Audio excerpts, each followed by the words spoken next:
बात रही 10 साल कार्यकाल का। आपने भी गए होंगे, आप भी गए हैं, बाजपट्टी में गए हैं। बाजपट्टी विधानसभा पहली बार अपने अस्तित्व में 2010 में हुआ, 10 में आया। और वहाँ के मैं महान मतदाता मालिकों को कोटि कोटि प्रणाम करती हूँ कि उन्होंने अपने बहू के अपरिपक्व कंधों पे बाजपट्टी विधानसभा को विकसित करने का, चौमुखी विकास करने का दायित्व मेरे कंधों पे सौंपने का काम किया। अपने ससुराल आई थी तो गाड़ी से जो आई थी तो उस गाड़ी को रोका गया था पकड़ी मोड़ पे। मेरा गांव मधुबन बसहा पश्चिमी में है और बाजपट्टी विधानसभा का पहला पंचायत वहीं से शुरू होता है। तो वहाँ पे गाड़ी रोक करके और मुझे रिक्शे पे पर्दा लगा करके बिठाया गया था और वह भी रिक्शा रोड पे नहीं चल रही थी। उस रिक्शे को 4 लोगों ने उठा करके और दूरी तय करके मेरे गांव पे पहुंचाया गया था। तो ये स्थिति थी 92 की। बताते हुए दर्द होता है।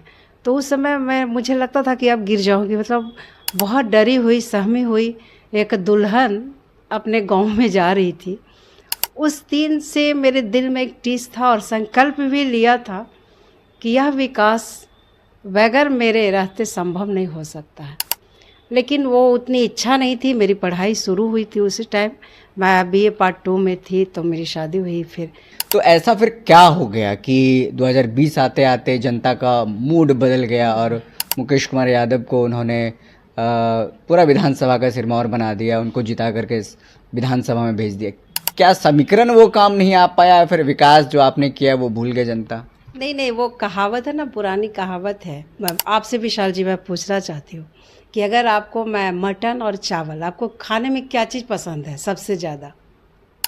मटन और चावल। शाकाहारी हैं या मटन चावल? लोग बहुत संख्या में बोलते हैं कि मटन और चावल मुझे पसंद। तो कंटिन्यू आप कितने दिन तक खा सकते हो मटन और चावल? 2 से 3 दिन, उसके बाद तो फिर 2 से 3 दिन। उसकी वही स्थिति हो जाती है आम जनता में। ज़रूरत से ज़्यादा, जैसे घर घर बिजली, घर की एक एक गली सड़क बनी हुई। नमस्कार, दर्श न्यूज़ में आपका स्वागत है। मैं हूं आपके साथ विशाल।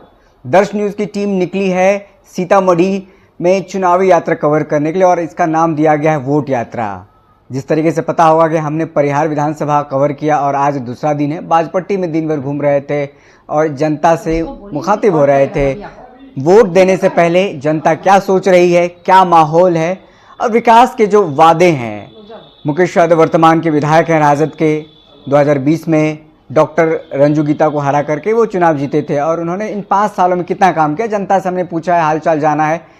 जब हमने कॉल लगाया या फिर बात करें मुकेश कुमार यादव की, तो वो भी पटना में है। दरअसल पार्टी का कुछ कार्यक्रम, मीटिंग चल रहा है तो वो वहाँ पर हैं। लेकिन जो पूर्व विधायक, जो 2 टर्म से विधायक रही हैं, डॉक्टर रंजू गीता जी पूर्व मंत्री भी रही हैं, बाजपट्टी से 2 टर्म विधायक और बिहार सरकार मंत्री रही हैं, हमारे साथ बातचीत करने के लिए मौजूद हैं। जनता के बीच 2 बार काम की इन्होंने, उसके बाद जनता ने इनको विपक्ष में भेज दिया। कैसे आप देख रही हैं? क्योंकि आज हम जब घूम रहे थे क्षेत्र में तो कई सारे मुद्दे सामने आए हैं।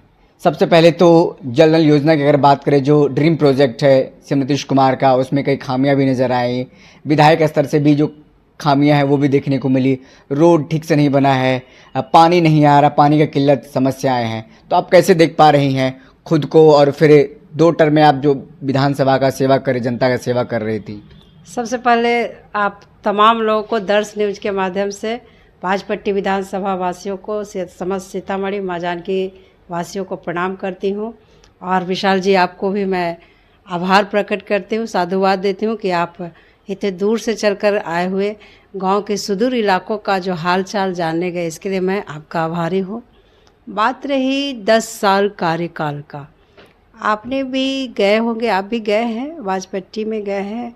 बाजपट्टी विधानसभा पहली बार अपने अस्तित्व में 2010 में हुआ, 10 में आया। और वहाँ के मैं महान मतदाता मालिकों को कोटि कोटि प्रणाम करती हूँ कि उन्होंने अपने बहू के अपरिपक्व कंधों पे बाजपट्टी विधानसभा को विकसित करने का, चौमुखी विकास करने का दायित्व मेरे कंधों पे सौंपने का काम किया था। और मैं यहाँ की बहू हुई बाजपट्टी विधानसभा की।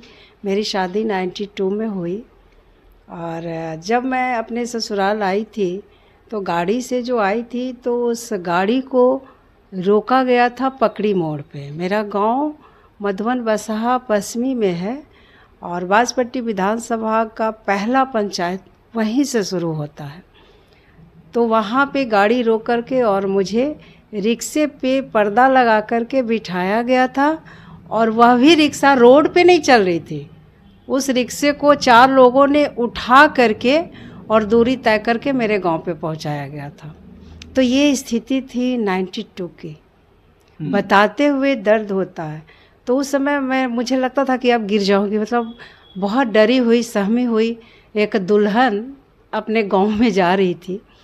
उस दिन से मेरे दिल में एक टीस था और संकल्प भी लिया था कि यह विकास बगैर मेरे रहते संभव नहीं हो सकता है।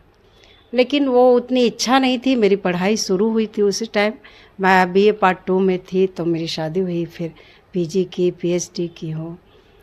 इसी बीच में 2006 में मैं अपने गांव में हर पर्व त्यौहार में गांव में आया करती थी।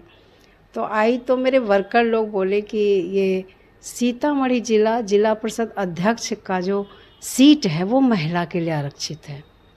और उसी टाइम विकास पुरुष वाले मुख्यमंत्री नीतीश कुमार जी ने बिहार का दायित्व संभाल लिए थे।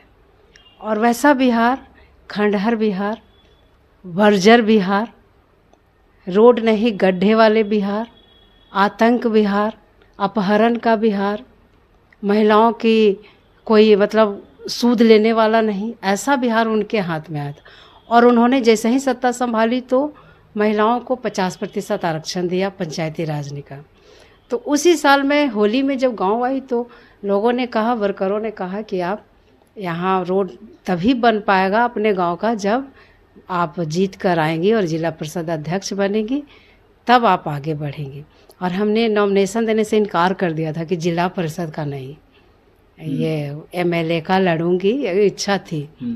लेकिन लोगों का प्रेशर था कि नहीं आप नॉमिनेशन दे दीजिए, नहीं लड़िएगा। जब नॉमिनेशन आदमी दे दिया तो फिर चुनाव भी लड़ी, जीती, जिला परिषद अध्यक्ष बनी। और 10 में पहली बार परिसीमन में हमारा विधानसभा बना, वहाँ की मैं पहली विधायक बनी। वहाँ से सड़कों का जाल, पुल पुलियों का जाल, लोग बताते हुए दुख होता है कि कई गांव जैसे मेरा मधुबन बसा पश्चिमी, पूर्वी, पटदौरा, महुआइन, बलभिसवा, चिनगी तकिया, भिक्खा टोला, भिक्खा गांव, इन सब जगहों पे बाचोपट्टी कोट, नरहा, रसलपुर का सुपलगाढ़ा, निमाही, नारायणपुर, ये सब गांव में जाने आने का लोग कंधे पे साइकिल और एक हाथ में चप्पल और कंधे पे अपना फुल पैंट ले करके लोग यात्रा करते थे और ब्लॉक के किसी काम से आते थे। फिर शाम होने से पहले ही लोग इसी तरह का दृश्य देखने को मिला। उस चीज़ को हमने सड़कों का जाल बिछाया। विकास पुरुष माननीय मुख्यमंत्री महोदय का जो कार्यकाल आया उसमें सड़कों का जाल बिछा, पुल पुलिया बिछा, अस्पताल जो PHC थे उसे CHC में कन्वर्ट करके बनाई तीनों प्रखंडों में। उसके बाद फिर आपका भवन, ब्लॉक भवन, पहला ब्लॉक हमने इस जिला में बनवाने का काम किया, मॉडल ब्लॉक, वो बोखड़ा ब्लॉक है, क्योंकि वहाँ एक कमरे में वो ब्लॉक चलता था। तो वहाँ के लोगों को बहुत दिक्कत होती थी, अस्पताल नहीं थे, बहुत सारे काम करवाया। और सबसे बड़ी बात आवागमन, लोग कहते हैं कि सड़कें, जिस तरह से मनुष्य के शरीर में धमनियाँ, नसें होती है जिससे मनुष्य के शरीर का रक्तचाप का धारा प्रवाह होता है और वो मनुष्य जिंदा होता है।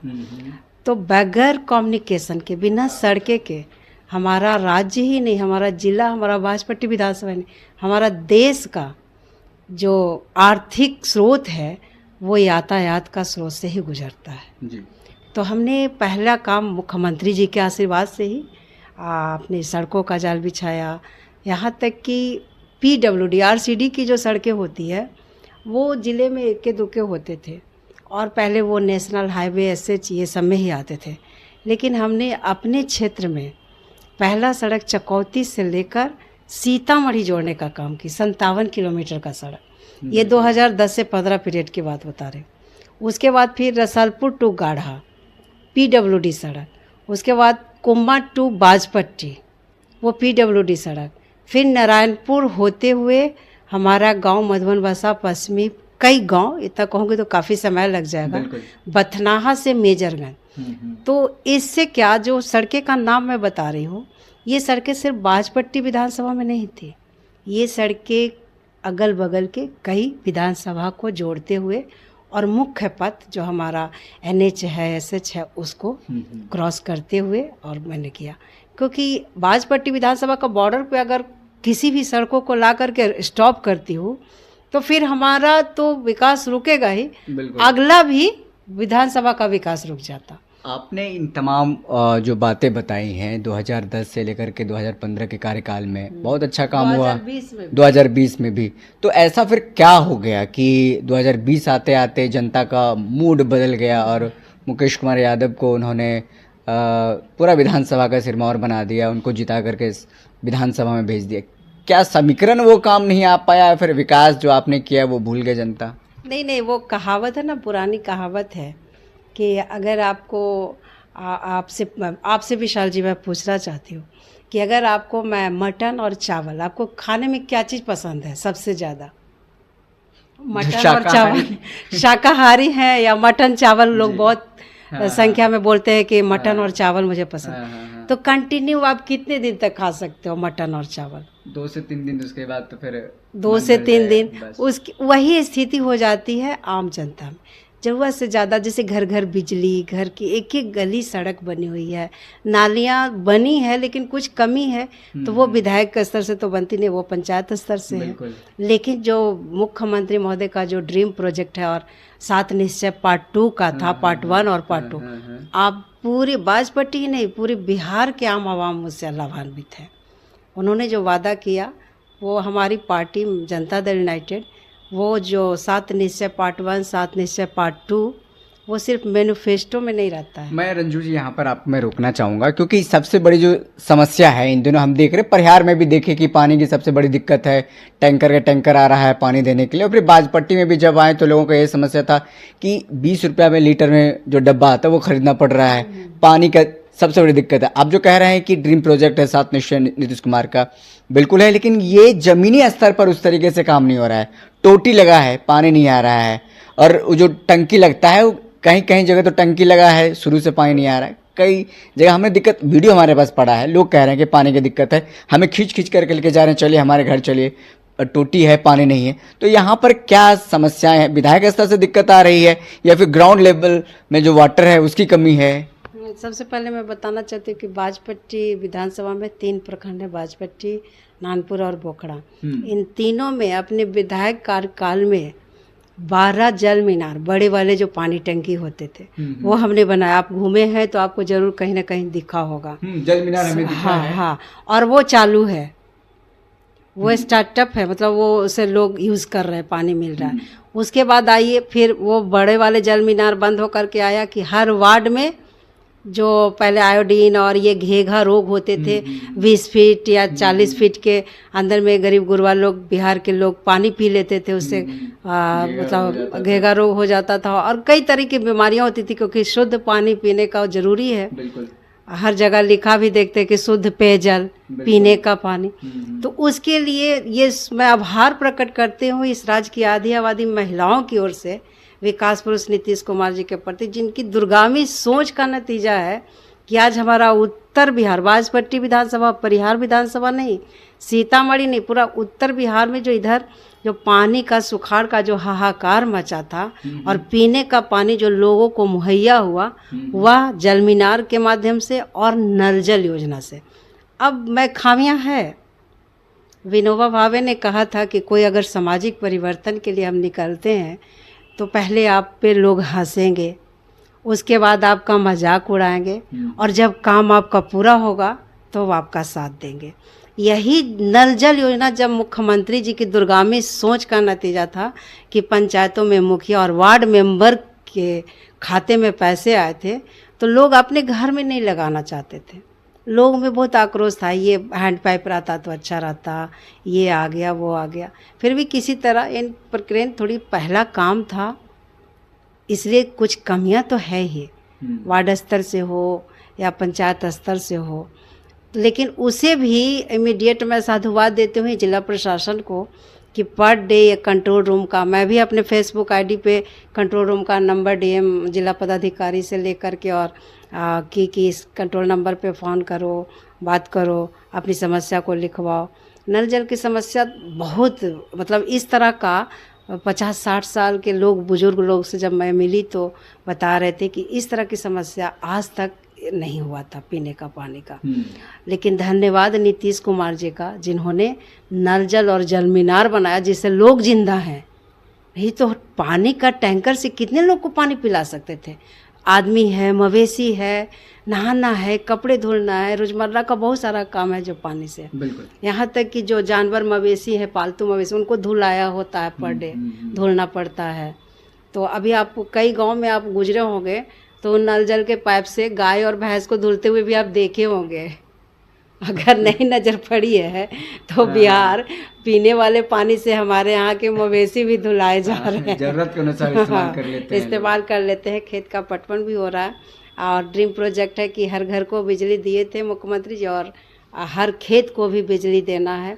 बिजली की बात आ रही है तो हम जब घूम रहे थे बलियावा या फिर ऐसे कुछ नाम है पंचायत का, तो वहाँ पर कुछ लोगों ने हमें पकड़ के कहा कि जब से जो भी 20 से ही नाम है, बलियावा चौक, तारा, बसौल, बर्री चौक, ये सब में चलता। हाँ, इसी सब में से मुझे कुछ लग रहा है क्योंकि इतने सारे नया नाम मुझे आ रहा है। तो कई लोग मुझे पकड़ के बता रहे थे कि जब से नीतीश जी ने 125 यूनिट बिजली फ्री का ऐलान किया है तब से कई बार कई घंटे लाइट कटा रहता है और वोल्टेज डिम रहता है, मतलब कम रहता है। क्या ये समस्याएं हैं वाकई में? ये बिल्कुल मतलब निराधार जो आरोप है, ये गलत बात है। एक्चुअली बारिश हो गई थी और कुछ फॉल्ट आते हैं, वो बता कर तो नहीं आएंगे। केबल जल गया आपका पावर हाउस का, या फिर कोई तार टूट के गिर गए, थोड़ा सा तेज़ पानी आ गया या तेज़ आंधी वाला हवा आ गई तो उसके चलते थोड़ा सा प्रॉब्लम बीच में आया था। लेकिन अब ऐसा नहीं, जग कर आज देखिए पूरा बिल्कुल ठीक ठाक है। चलिए अब, और सबसे बड़ी बात की साधु बात की 125 यूनिट आप समझ सकते हैं। एक यूनिट में एक पंखा, एक बल्ब, मतलब शायद 3 पंखा एक यूनिट में आप चला सकते हैं 10-15 दिन तक। और 125 यूनिट मैं साधुवाद देती हूँ इस तमाम बिहार वासियों के, गरीब गुरबा जो बिजली देखा नहीं था। बिजली में, बिहार में बिजली के तार पे कपड़े सुखाए जाते थे। और मैं अपना व्यक्तिगत अनुभव बताती हूँ कि मैं अपने पिताजी के साथ जब ट्रेन से दूसरे स्टेट में जब ट्रेन घुसती थी तो हम लोग जब भगजोगनी की तरह गांव का जो नज़ारा देखते थे बिजली का, तो लगता था मन में, सपना होता था कि काश बिहार में भी इस तरह का गाँव में बिजली पहुँचा होता। बिजली जब आती थी, सीतामढ़ी की जिले की मैं बात बता दूं, जब मेरे छोटे छोटे बच्चे थे, बहन के बच्चे, मतलब घर के जो भी परिवार के बच्चे, जब बिजली आया तो बच्चे हल्ला करते, मम्मी मम्मी बिजली आ गए, लाइन आ गया। हम लोग मना करते थे कि नाम नहीं लो, नजर लग जाएगी, बिजली कट जाएगी। और सही में बिजली कट जाती थी। और हम लोग बच्चे पे गुस्सा करते थे कि तुम ही नजर लगाए, बिजली कट गई। ये स्थिति थी बिहार की।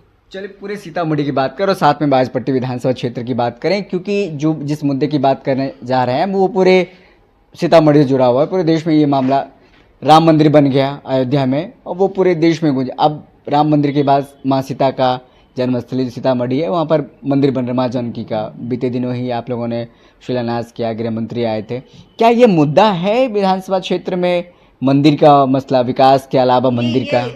आस्था का प्रतीक है, हमारी माँ सीता का यहाँ जन्म स्थली है। आप लोग को भी याद होगा कि बीच में तत्कालीन जब केंद्र में सरकार थी तो लोगों ने माँ सीता के जन्म स्थान पे ही मुद्दा उठा दिया था कि माँ सीता का जन्म स्थान सीतामढ़ी जिला बिहार का नहीं, जब बल्कि यूपी में है। हम लोगों ने धरना प्रदर्शन किया था। तो जय जय सिया राम बोला जाता है, राधे श्याम बोला जाता है, सीताराम बोला जाता है। तो जब पुरुषोत्तम राम का मंदिर बन गया अयोध्या में, मथुरा में जब कृष्ण भगवान का बन गया, तो महिला माँ सीता का जन्मभूमि है यहाँ, यहाँ तो बनना था। और मैं साधुवाद देती हूँ ये राष्ट्रीय जनतांत्रिक गठबंधन के डबल इंजन की सरकार, केंद्र और बिहार की सरकार के प्रति, जिन्होंने इस लोगों के आस्था को, धर्म के प्रति, इस जो हमारे माँ जानकी ही, सीतामढ़ी नहीं पूरे उत्तर बिहार का, ये मिथिला वासियों के लिए गौरव का विषय है कि माँ जानकी का भूमि शिलान्यास हुआ है, शिलाधार हुआ है। और यहाँ भव्य मंदिर राम अयोध्या, जो अयोध्या में राम मंदिर बने उसी के तर्ज पे सीतामढ़ी में बनेगा। इससे बहुत मतलब हमारा जिला का नाम देश ही नहीं विदेश के पर्यटन के जो मानचित्र है उस पे अंकित हो गया है। चलिए, अब मुकेश यादव की बात कर लें, मौजूदा विधायक हैं, उनसे आपसे बातचीत होती है क्योंकि विपक्ष में आप हैं, अभी फिलहाल इस क्षेत्र में तो सत्ता में हैं और पूरे बिहार में आप सत्ता में हैं, स्टेयरिंग आप संभाल रही हैं, तो क्या कुछ बातचीत होती है विकास को लेकर के? क्योंकि लोग कह रहे हैं कि विधायक जी मिलने नहीं आते हैं, एक बार बस चुनाव के समय आए थे, वो कनेक्शन जनता के बीच में नहीं है। आपका कनेक्शन के बारे में पूछा तो कभी कभी आपसे बातचीत होती थी, लोग आते थे, वो महिला है वो घूमती फिरती थी, लेकिन उस तरीके से जनता के बीच में मुकेश यादव कनेक्शन नहीं है। मैं दूसरे लोगों के निगेटिव बातों में मैं जाना पसंद नहीं करती हूँ। मैं काम में विश्वास रखती हूँ और काम करके लोगों की सेवा भाव से आई हूँ। ये जो मुझे जिला परिषद अध्यक्ष का ताज, विधानसभा का ताज, 2 बार मंत्री का ताज जो मिला वो सेवा के लिए मिला, मुझे अपने काम और पर्सनल काम के लिए नहीं मिला था। तो मैं यही समझती हूँ, इब्राहिम लिंकन ने कहा था कि of the people, by the people, for the people. तो उसे मैं धरातल पर उतार करके काम की हूँ, जनता का, जनता के द्वारा और जनता के लिए। और इब्राहिम लिंकन ने एक बार जब वो अपनी सत्ता दूसरे लोगों के सौंप रहे थे तो उस समय उन्होंने कहा था कि बड़ी शिद्दत से हमने इस राज्य को, इस देश को संभाला है, इसे आप भी उसी तरह से संभालना। लेकिन आपके सामने, दर्श चैनल के सामने मैं बोल रही हूँ बड़े दुखी मन से कि जब मैं हार गई तो मेरे भी दिल में यही लालसा थी कि जो अधूरे काम मैं छोड़ी हूँ उस काम को कहीं ये एमएलए बने हैं तो कुछ 100% पूरा नहीं लेकिन 10% 20% भी आगे बढ़ाएंगे, बढ़ाएंगे नहीं तो प्रयास भी करेंगे। लेकिन कहीं नहीं जो गाड़ी छूटी पिछले 5 वर्षों में वही है। फॉर एग्जाम्पल मैं बताना चाहती हूँ कि भगवान बोधायन स्थान शायद रामफल मंडल की भूमि है बाजपट्टी, एक ईंट नहीं। आप नानपुर ब्लॉक में चले जाइए, ये लोग ढकोसला करते हैं, अल्पसंख्यक समाज का ताज बने हुए, सिरताज बने हुए, कभी कुछ काम नहीं किया है। ये लोग तो उस पार्टी से बिलोंग करते हैं जिसमें आदमी करने वाला छोड़ दीजिए, जानवर करने वाला भी चोरी करने वाले हैं, यानी चारा चोर है। ये मैं नहीं बता रही हूँ, देश दुनिया जानता है, सजाए हफ्ते हैं, ऐसी पार्टी है वो आरजेडी, और उनके ये लोग हैं। तो जो सड़कें जो बिखरी हुई है वैसे ही पड़ी हुई है, उसका रिपेयरिंग तक नहीं हुआ। आप खुद देखेंगे और आप डेटा निकाल लीजिए, आरडब्ल्यूडी सड़क का विभाग का, पीडब्ल्यूडी आरसीडी सड़क का, पुल पुलिया का डेटा निकालिए। मैं जिस गांव में जो कहानी शुरू में बता रही थी वहाँ लगभग 2 दर्जन पुल पुलिया हमने बनवाया, तब जाकर आज बरसात के दिन में लोग चप्पल पहन के, जूते पहन के, और इस बरसात के दिन में भी ठेला पर जा कर के शीशे का गिलास, शीशे का कप बेचा जा रहा है मेरे गांव में। इससे बड़ा विकास मेरे लिए और कुछ नहीं हो सकता है। आखिरी सवाल रंजू जी, आपका क्या रणनीति है? 25 में चुनाव लड़ेंगी? बिल्कुल चुनाव लड़ूंगी, और वहीं बाजपट्टी के मतदाता मालिक का नारा है कि रंजू गीता मत घबराना, तेरे पीछे बाजपट्टी सारा। टिकट को लेकर आश्वस्त हैं, जदयू फिर से टिकट देगी? ये तो नेतृत्व हमारे विकास पुरुष माननीय मुख्यमंत्री महोदय और राष्ट्रीय कार्यकारी अध्यक्ष संजय झा जी, प्रदेश अध्यक्ष हमारे उमेश कुशवाहा जी, और यहाँ के जो वर्तमान सांसद हैं हमारे देवेश चंद्र ठाकुर जी, इन सबों का आशीर्वाद मुझे प्राप्त है। और मैंने बताया कि कर्म के आधार पे कोई मेरे आगे पीछे पॉलिटिकल ये नहीं है, मैंने काम की हूँ, पार्टी मेरी माँ है।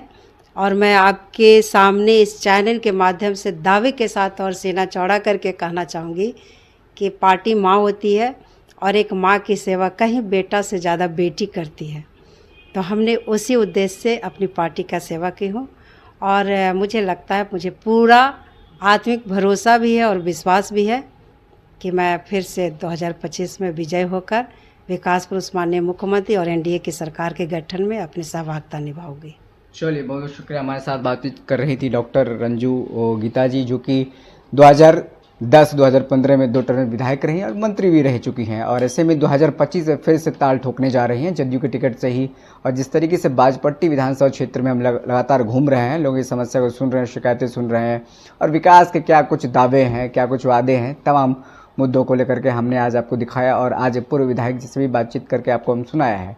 तो कैसा लगा आपको पूरा इंटरव्यू, आप कमेंट बॉक्स में कमेंट करके बता सकते हैं। बहुत बहुत शुक्रिया।